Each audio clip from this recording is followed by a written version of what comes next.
Hi guys, welcome to yet another review, and this time around I bring you the Yanyin Canon 2.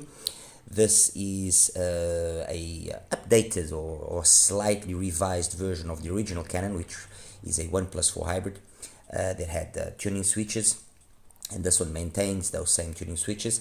And the original Canon, was met with mixed feelings. I've always thought that it was one of the best or one of the better offerings of Yanyin, and alongside the Rosemary, which also wasn't met with a lot of positive vibes, let's put it that way. But anyway, the Canon 2 basically took the formula of the original Canon and did some very subtle but very important changes to certain areas of the frequency spectrum, thus improving upon the technicalities of the IM and making it overall a more lush, a more high-end, a more polished product. Let's put it that way. Anyway, the box, as you can see, is very simple, no crazy waifus, very understated, which is very much the case of Yanyin. Let's face it. You open out or take away the sleeve, the box opens up in this manner. It's got some slight writing, some very almost unnoticeable sayings there. Belongs to the audiophile, and you open up the box and you're met with straight away a card, okay, which basically has the switches and the settings, and then two boxes, one on the right hand side, which basically is just some paperwork, and that's it, and underneath brings the tips, and then the second box, which is this one, which basically brings the carrying case and the IM with the cable. So let me put just this out of the way. So in terms of the packaging, for an IM that costs $379, it's you could say just barely being suffice. I wish that Yanyin would have maybe supplied a modular cable, although the cable that it does supply is a nice cable, but a modular cable would have been nice. Like I said, this is $379. It would also be nice if they would have supplied a few more tips, but neither of them are deal breakers because they've made up with that with doing what is supposed to be done, which is give us a well-built and fantastically sounding IM. Anyway, the case, we've seen this case before from them. Very simple, very classy, underrated. The tips, okay, little box with the tips. I'm actually using the stock tips because they work, perfectly. No need to change them. And then the IM itself, the cable, nice four-core cable. Like I said, modular would have been nice, but it's all right, it's fine. And then the IM itself, very light, nothing, it's not heavy or anything. It's got a nice shape to it, fits beautifully. It's got the ID of the actual IM on it, which I think is something that most brands or all brands should do. And then you can see the switches. This time around we've just got two switches, one basically touching up on the bass and one on the treble, but I'll get to that in a few seconds. The faceplate design as well, very nice, classy. A little bit of it's the whole IM, I think, just has this very classy, very underrated look to it. It just looks and feels very nice, very posh, let's put it that way. Anyway, that's the IM in its physical aspects. Nothing that can be faulted there, honestly. It's what I would expect for an IM of this price. Let me just quickly take you through what I've got here, and then get straight into what we want to know, which is the sound. So, what have I selected? And mind you, I could have selected a few more IMs, but I thought that these ones were the ones that made sense. Well, straight away, I have got here the original Canon. It just had to be here. So it makes perfect sense to compare it with the original Canon to know where it stands. Is it better? Is it worse? Is it an upgrade? A downgrade? What is it? Okay, so the Canon had to be here. Now, on the top there, HiDes MS5, ivipQ V12, High Senior Okavango, SoundDrime SR7, ISN Audio Neo 5, and the full Performer 8. We are talking $399 for that 1+4 up there from HiDes. Silicone diaphragm on the dynamic driver, 4 Sonyans on the BAs, tuning nozzles.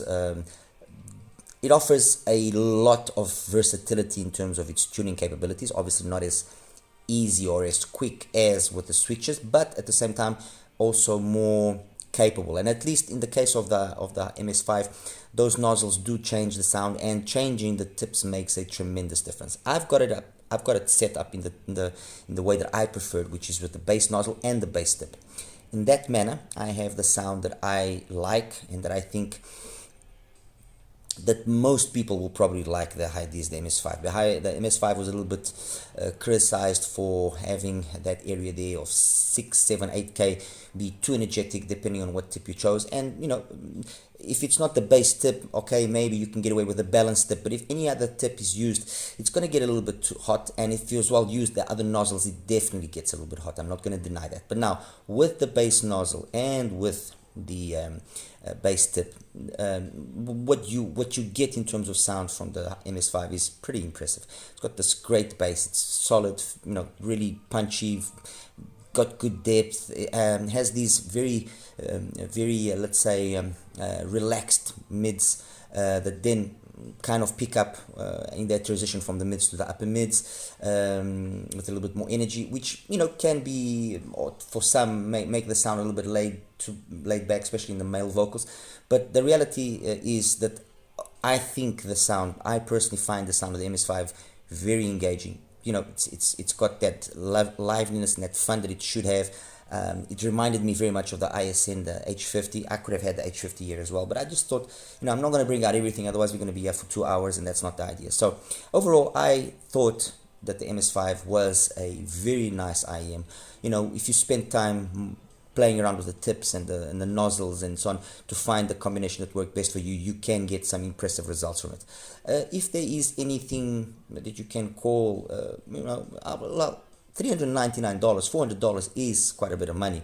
So that does push it into you know, the limit of what, well, these IMs are all below 400, but it pushes it to the limit of what a 1 plus 4 should cost, in my opinion. Although, you know, there are exceptions. But anyway, that's the MS5. Next to it, the ivipQ, the V12, sorry, the V13. Oh my God, apologies again. The V12, 2 BAs, 10 and 6 plus 6 BAs. So probably the most complex of the setups over here. But for $220, what it offers in terms of performance is pretty impressive. The graph is not a graph that you look at it and you're going to fall in love with it, I'll be honest.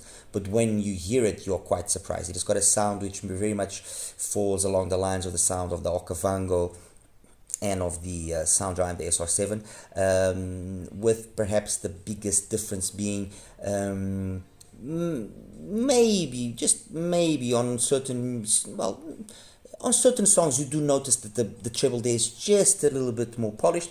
But at the same time, also on other songs, especially stuff which has just female vocals involved, with just the vocal itself and nothing else, it can showcase a little bit the BA timbre of the BAs, but nothing which is offensive. And the reality is, like I said, $225, $229. You really can't pick too much on it. Okay, next to that, the Okavango, $299, 1 plus 6. Very nice sound in the setup that I have it, which is the 0-1 setup. 0-1, well, this first switch in the 0 position doesn't boost the bass, basically leaves the bass in the neutral position. The 1 boosts slightly the area there of 6, 7, 8K. But the way that it boosts it is nice and matches the bass that you're getting from behind. So I never found it to be particularly forward or aggressive or harsh or overly energetic. You could have it in 0-0, which I did listen to it quite a lot as well. But in the 0-0 setting, it just sounds unnecessarily dark with certain songs. Okay, but besides that little detail there, and that's why I left that always in the 0-1 position with that little bit extra of treble, it is a very nice sounding IM. The focus is on the mid bass and on the mids, not so much on the sub bass or on the extension. You know, it is an IM that once you've selected the right tip, it can give you some very impressive results. It truly can. What I basically said for the HIFIGO, I repeat for the sound drive, for the SR7, again a 1+6. You know, good selection of actually of the hardware that's internally there. It's got a bio diaphragm driver, the same as over there. There's good material being used in these IMs, and the tuning is very similar. Again, I've used the 0-1 tuning on that one for the same reasons as on that one, and you know, I just make the same what I said about the HIFIGO. I repeat it for the SR7. It's got a nice, solid, fun, engaging bass, good mids, good highs. I don't find the highs in the way they are set up to be excessive or overly energetic. It just balances out everything very nice. It's got a nice, engaging sound. It's a nice, lush sound. Actually, these three, they sound very, very similar. They've got a very similar sound. On the front line here, the Neo 5, outstanding bass. Okay, let's just get that out of the way. That outstanding bass, yes, does cost it slightly its technicalities, and can make things sometimes just overly lush, overly full. But you know, it is such a nice bass. It is so well done. It is so well implemented that again, you can't really fault it too much. It's you know, for the $289 that's being asked for it, it is a good, solid sounding IM. Performer 8. $369, so that's $369, that's $379, $299, $225, $229, that's $399, $289. As you can see, they're all around the same values, except for the ivipQ, which is substantially cheaper. The Performer 8, very, you know, relaxed, very chilled out, very laid back in its presentation. The way that the 1+7 is, this 1+7 has been set up, I personally find it very satisfying. Technically, I find it to be very capable, more capable than its Performer 5 brother. Fine, you could argue that the Performer 5 maybe is just slightly more fun because the bass comes across a little bit more engaging. I personally didn't find that. What you can do, and I've tried it, and I have to say I was quite impressed, is try it with a 25 ohm impedance adapter, and this one is from VE, from Venture Electronics, and you know, it's quite interesting to see the results. The bass picks up a nice amount of energy, and that energy, it just matches better the mids and the highs that the Performer 5 already have. You know, the Performer 8. The Performer 8 alongside the Neo 5 and the ivipQ are the three IEMs here that you don't have adjustable tuning via either the nozzles or switches or anything. I mean, that's got the nozzles that you can change, that's got switches, these two have got switches, so you're very much stuck with what they sound like, and you can't really do much other than play around a little bit with the tips to see how it can change it. In the case of the Neo 5, I find that if you are able to get a little bit deeper insertion, it will help with the mids and the highs coming across a little bit more energetic, and not being so overpowered or overshadowed by the bass is not the correct word. But the bass here is definitely the star of the show, very much so. And you know, on the Performer 8, using this impedance adapter does again give you a little bit extra play to try and get maybe the sound more along the lines of what you like or what you prefer. Canon, original Canon. I think there were really only two settings that made sense. It was the 010 setting, which boosted the mids, because on the original one you could boost bass, mids, and treble, or then all the switches up. All the switches up, you get a little bit extra boost on the bass, maybe like about 2 dBs, just over 2 dBs. So it just fills out the bass a little bit more, and you also get a boost in terms of the upper mids and the treble. While on the 010 setting, those two areas are left down, you know, and the mids kind of are the ones that shine and come out on top a little bit. Either way, with either setup, it sounds amazing. The Canon, honestly, I've always found it to be an extremely competent IM, well tuned. You know, the fact that you play around the switches and change quite significantly its tuning made it very versatile in my opinion. And you know, around the time that it was popular, that it was released, one of the IMs that was very much talked about was the Audiophiles. And the Audiophiles is a very good IM. Just because it's no longer available doesn't mean it's not a good IM anymore. I personally think that the Audiophiles, if you compare a few factors, bang for the buck, it is a better IM than the one that then substituted the Aurora. But that's just my personal opinion, although I'm sure some others will also share it, although they might not be willing to say it. But anyway, that's a different, another story for another time. And the Canon, you know, in the 010 setting especially, was capable of emulating very much the sound of the Audiophiles and give more, especially in the bass. Not that the bass of the Audiophiles was in any way bad, no it wasn't, but this was capable of giving more. The dynamic driver they use here, the biodynamic driver they use here, which apparently has an updated version of the new Canon 2, is a very high quality driver. That's the truth. It takes well to tuning, it takes well to giving you a little bit of bass boost if you want to, although it doesn't need it. And then obviously then the Canon 2. The Canon 2, you just have two switches, and you know, in essence what changes is very much just the bass level. It goes from a lower bass level to a boosted bass level of about 3 dBs, let's put it that way. And what happens here is with both switches up, which is the one that boosts the bass slightly, it takes the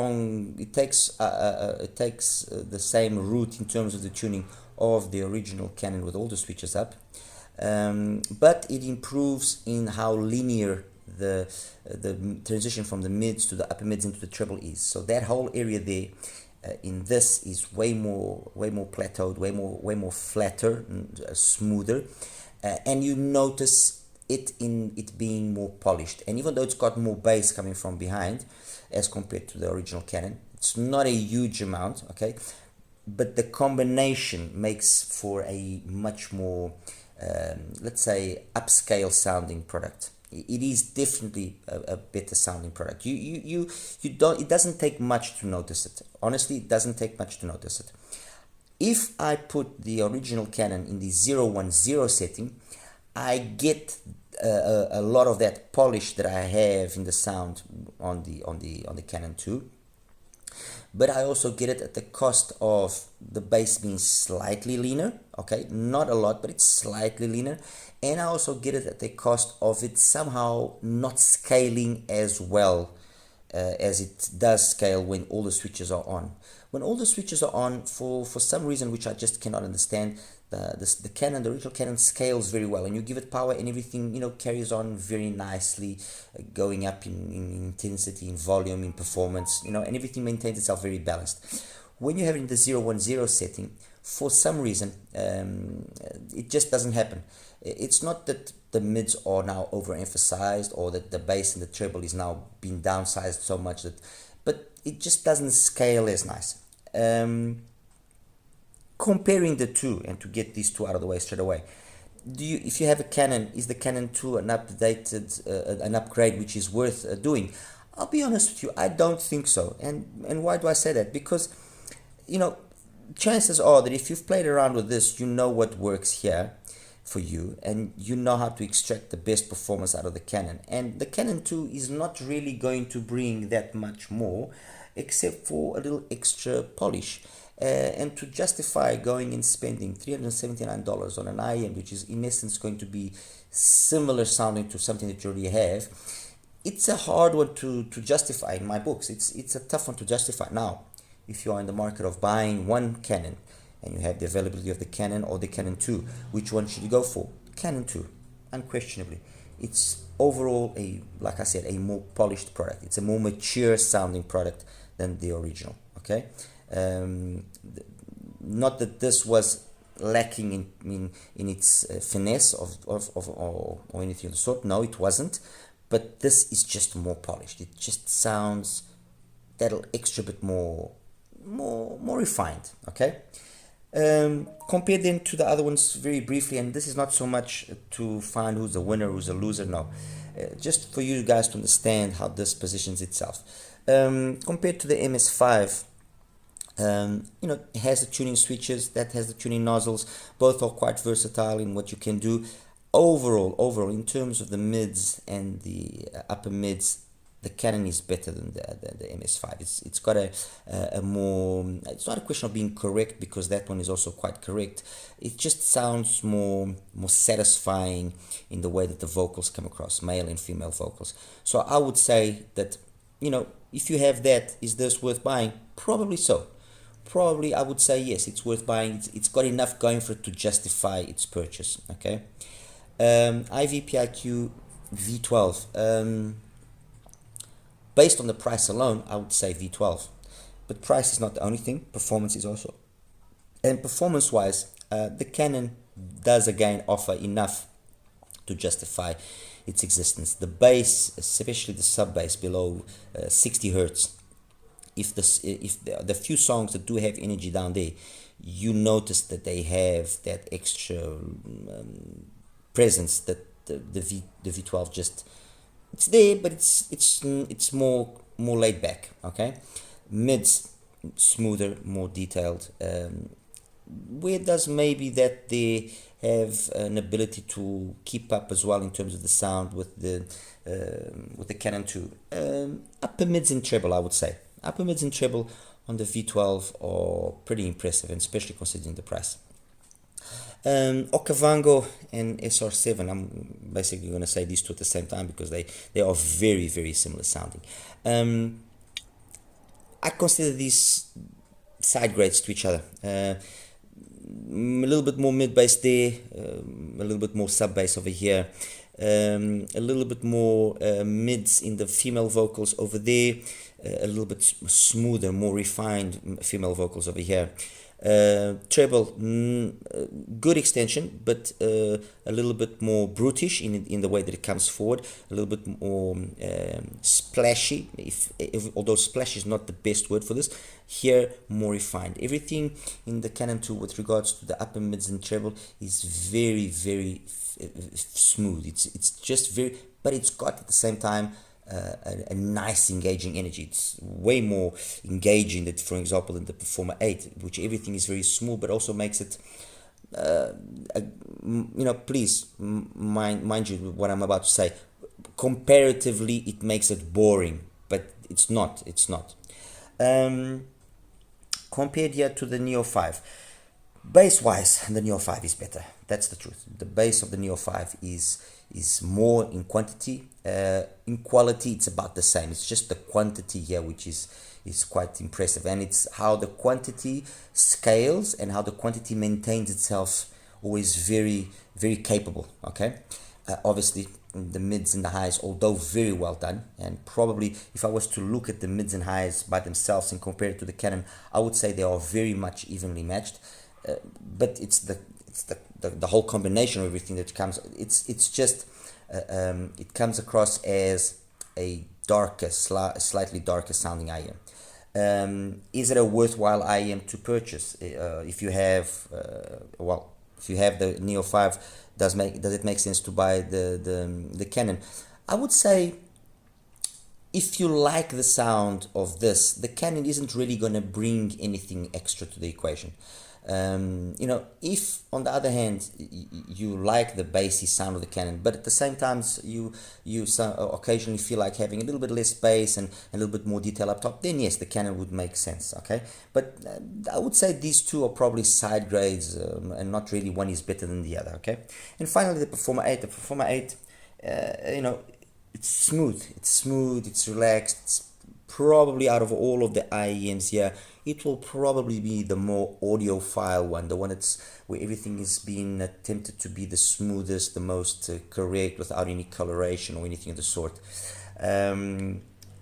Again, not one is better, one is worse. Definitely more bass here than on the Performer 8. The Performer 8's got perhaps more correct sounding mids and upper mids than the Canon, but honestly, it's like I say, the differences are not huge differences, and in this case, I would say they are both very good complements to each other. If you have this, a good complement would be the Performer 8, and if you have a Performer 8, a good complement would be the Canon 2, because they do complement each other quite nicely.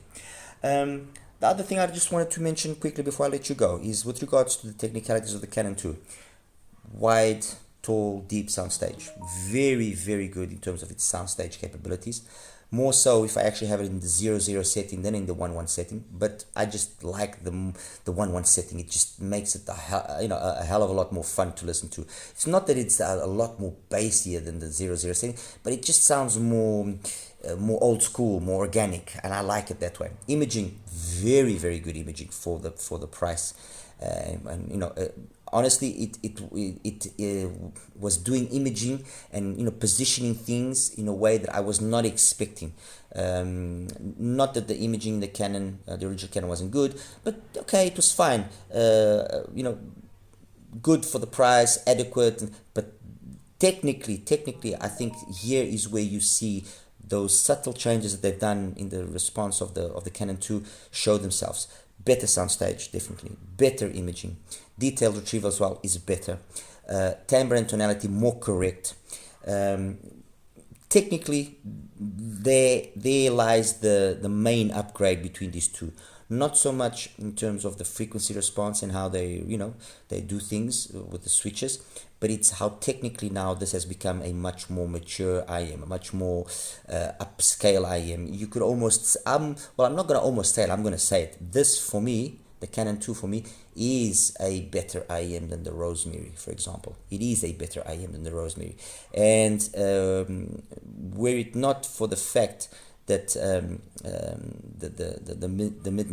Moonlight doesn't have the bass that this has, so it's a little bit unfair to compare it. The Moonlight doesn't beat the Canon 2 easily. It's very, very the differences are very slight. Surely not enough to justify the price difference, because we're talking almost twice the price. So overall, what is my opinion on the Canon 2? What is my verdict on the Canon 2? A definite improvement over the original. A solid IM in terms of its market and how it's positioned. However, having said that, and I repeat what I said originally, if you already have a Canon original one, I don't think that, even though it's much better technically wise, and yes, the sound is more mature, and I don't think there's enough to justify going and spending another $379 on something which is going to be very comparable. Because as I mentioned as well earlier, if you run this in the 010 setting, and if you're not a crazy person like I am that likes to listen to music very loud a lot of the times, you will see that the performance of the Canon 2 is very, very much comparable to what the original Canon, is very much comparable to the performance of the Canon 2 can offer you. There is not a lot of differences there. Where you will see more differences, yes, is if you are running with all the settings in the one position, and then when you compare it, the Canon with the Canon 2, yes, you do see that the Canon 2 is better. It's a more complete IM. All right. Anyway, guys, I'll show you now the graphs and we'll wrap it up. All right. You take care now. Hi guys, and welcome now to the graph section for the Yanyin Canon 2. And I'm going to start by showing you actually the graphs of the Yanyin Canon, the original one. This first one that I'm showing you is with the 010 setting, where you can see that the bass and the treble have been slightly subdued in comparison with the mids. But it's very, very slight. I mean, and you'll understand why now when I show you this one, which is in the 111 setting. In the 111 setting, you have another 2 dBs over here in the bass, and then you do have a little bit more energy here in the treble and in the extension past 10K. And basically the difference between the two of them is that the 010 setting just ultimately sounds a little bit more polished, but the extra bass that the all switches up setting offers is a little bit more engaging, and that also a little extra bit of treble that's over there is, you know, if you're careful with the volume, it doesn't really become harsh ever or fatiguing or anything of the sort. It just maybe lacks the polish that maybe some of you would appreciate. Okay, so that's the set, that's the original Canon. Now the Canon 2 excuse me, let me just take away these two. The Canon 2, you have it in the 00 setting, which is this first graph that I'm showing you, which I think it's quite noticeable straight away that the bass has kind of changed a little bit. Instead of being a gliding bass, it's kind of become a tucked bass by basically just over 200 hertz. It's flat, and then a very, very chilled out and mellow pin again. We're talking about going from 67 to 73, so 60 dBs of pin again, just over 60 dB, just around 70 dBs of bass gain. Very, very nice. I think that this balance here is above all the main reason why it sounds so satisfying. And in the 1-1 position,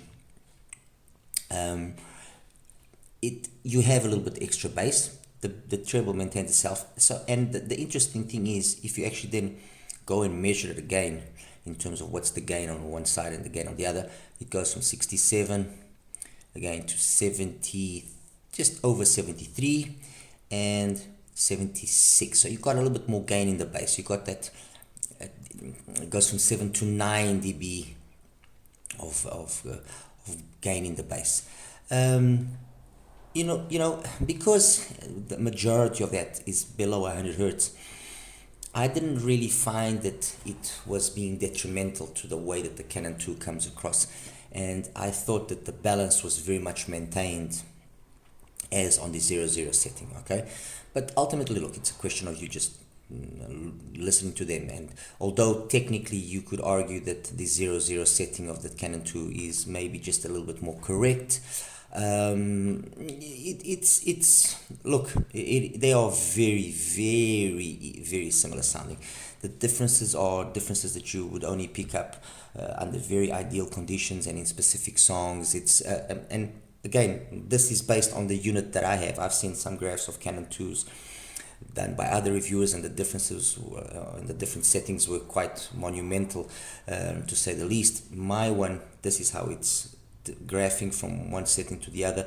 Very, very, very soft, very smooth, but noticeable differences. Now, let's compare first the 010 setting, okay, of the original Canon with the Canon 2 in its 00 setting. And what is straight away very evident is that yes, you do have a little bit extra bass. You've got basically the bass that the original Canon has when all the switches are up. And you've got a little extra energy here in the treble and an extension past 10K. And this balance that is struck here is the reason why I said that if you have the original Canon, the 010 setting, you are almost going to get very much the same sound as the Canon 2 in the 00 setting. Very, very much. The differences are not going to be justifying the going out and buying the other IM. Now, technically, and that's something that you cannot see by the graph, technically, yes, the original one is inferior. Soundstage is not as big. Imaging is just not as pinpoint, and I think those two are probably the ones where you'll notice the biggest differences. And then in terms of detail retrieval, very much the same. And the other area where you will see that the new Canon is just a little bit more polished is in the way that it comes across with the mids, the upper mids and the treble. Everything is just a little bit more. It's just more lush. It's a difficult one to explain because you actually have to hear it, and depending on the music that you hear, you will notice it more or less. Now, if I have to compare the original Canon, okay, in the all settings up, and then the new Canon with the both switches up,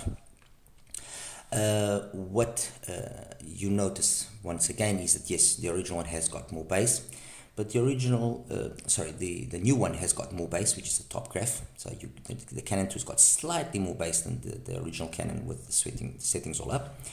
But the original Canon was a little bit more up and down, a little bit more roller coaster, and that came across, and that comes across in a noticeable manner, where the new one is smoother, more plateau, it's more polished, it's more refined, it's more mature.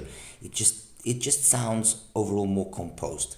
Either way, you know, it is a better sounding IM, unquestionably it is. But it is a better sounding IM where the decision to buy it, I will leave it to each one to do. All right, so I'm going to leave now the Canon 2 in the 1.1 setting, okay, and then we can also do it with the other, but I'm going to leave it in this setting and compare it with the other IMs, just so that you guys can understand my preferred listening compared to the other IMs that I had selected here. Okay, so now compared to the high senior, the MS5,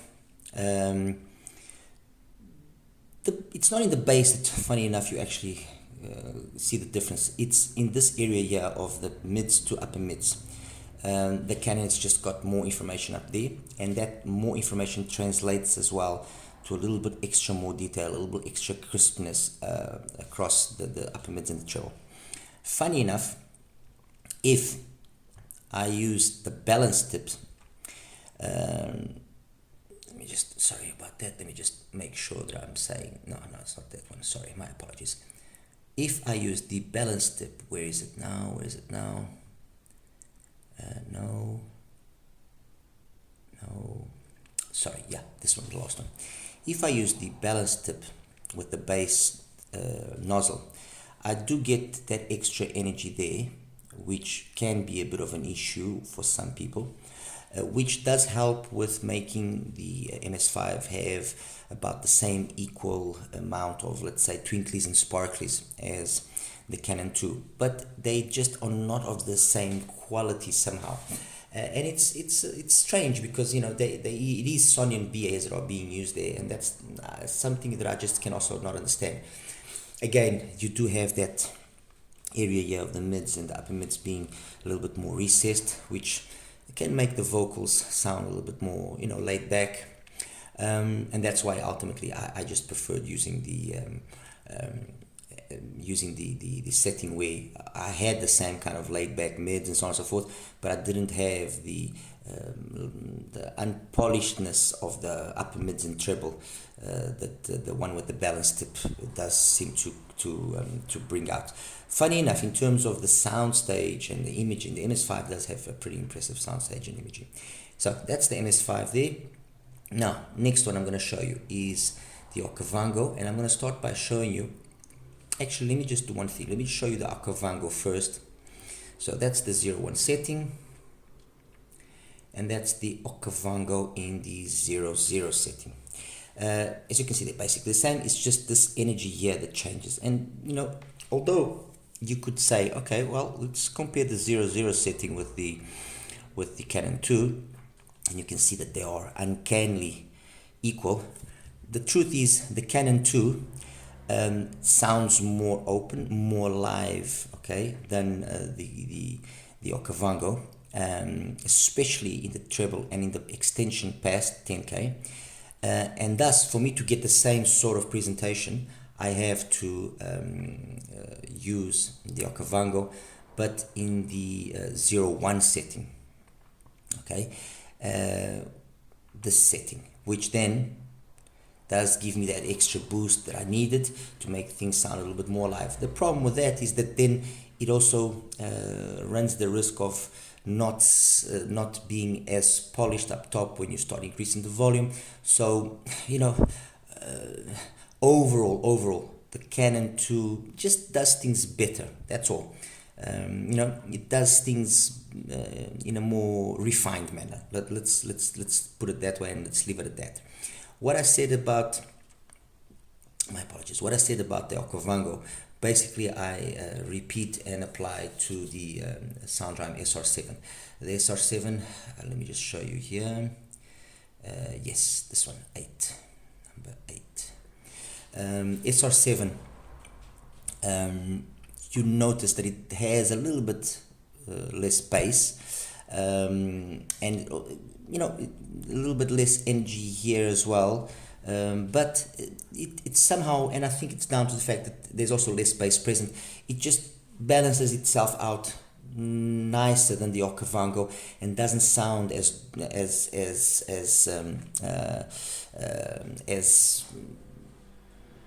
harsh is not the right word. I always struggle with choosing the right words because I don't want to convey the wrong idea. It's just the balance that is struck on the SR7 in the 01. And let me just do one thing here so you guys can understand better what I'm trying to say. You put the other Okavango in the 01 setting as well. Okay, yeah, number 6, exactly. And now let me actually just change the color of the Okavango so that you notice it better. Okay, these are both the Okavango and the SR7 in the 01 setting. And fair enough, yes, the Okavango does have a bit more energy there in that 6, 7, 8K area and past 10K. And it's got a little bit extra bass, although not really noticeable difference. I mean, up to 4.5K, I would say they are basically the same IM. It's just that how this top end is done then that changes things. The SR7 sounds just more relaxed in this area here of the 6, 7, 8K area, where when you start increasing volume and you start scaling it, things maintain itself more composed. And I can have the SR7 like this, which if I compare it now with the Okavango in the, let me just change the color. If I put the Okavango in the 00 setting, okay, sorry there, and let me just make the color as well black. Okay, there we go. The Okavango in the 00 setting is very much the SR7 in the 01 setting. But for some reason in the Okavango it sounds a little bit darker. In the SR7 it sounds just a little bit more detailed. It's just not as dark, it's more open. So anyway, it is what it is. The important thing is that, yeah, compared with the Canon 2, very similar, very similar, just a little bit extra base information on the Canon 2, a little bit more details, and you know, and especially technically more capability in the Canon as compared to the SR7. Not huge differences, but a little bit more. All right, and now, so that we finish this up, otherwise it's going to be we're going to be here forever. Number 9, this is the full Performer 8. And as I said, it's not so much in this area here of the mids, upper mids and treble where you see the biggest differences in the bass. You notice straight away that the bass of the Performer 8 is not as capable. You know, so they are good complements to each other, all right? And then finally I've still got 2 to go. Now we've got the Neo 5. And again, once more, we have the same repetition as on the case of the Performer 8. Very similar. I mean, actually, you can see that graphically, up to, I would even say 7K, it's very much the same IEM. But when you listen to it, the Neo 5 has got a lot more bass presence than the Canon. And so the mids and the upper mids and the treble just are not as open and as detailed. So while the Canon, and this is the Canon in the 1.1 setting, sounds, you know, full of bass, energetic, but it's got still plenty of detail and all those capabilities up top are still there. The Neo 5 just sounds slightly closed down. Although having said this, you know, it's not going to be noticeable in every song. What you will notice is if the song has got a nice bass line, that bass line gets a little bit overemphasized, and it can then just make things just overly thick. It just sounds a little bit unnecessarily colored. But I mean, the Neo 5 is a fantastic IM. I mean, I said the Neo 5 was basically a mini Manget top, and I stand by that. It is very much as capable for the majority of the time as the Manget top. And then finally, the last one that I have here to show you is the ivipQ. Sorry. And the ivipQ, as I said, it's got this graph which you look at it and you think to yourself, okay, it sounds really good. It sounds really, really nice. So don't be, let's say, let down by what the graph is showing you. And as I said, actually, it sounds, and it's got a graph which is very similar to the sound rhyme and the Okavango. This is the sound rhyme, as you can see, very, very equal, very, very, very equal. And this is the Okavango, again, very equal. So Okavango, sound rhyme SR7, and ivipQ V12, they all have a very similar graph. The differences that exist here are not significant enough. Maybe a little bit here more in that, above 8K area, and extension past 10, a little bit more on the Okavango, but not really as significant as you would think or be led to believe by the graph. Okay. Anyway, guys, this has been my take on the Canon 2. I honestly do believe it's a solid set. It's been well tuned. I like the way that it graphs. It sounds just like it graphs. The bass is very, very well done, very well executed, be it in this setting or in the setting where it's actually not even boosted. It sounds perfect either way. That's the truth. It's a solid IM. That's it. If you have the opportunity to listen to it, obviously do that before going out and buying and just taking my word for saying that it's a good IM. But it is a solid IM. It is another very well put together IM in this under $400 price bracket, and which just makes things more complicated for all of us at the end of the day. Not only for me as a reviewer, because I have to try and find faults, which is not easy, and those faults that I find are many times not the same faults that you might find. So it's very, very complicated, and as well for you, the end user that is buying IEMs, and you kind of, where does it stop?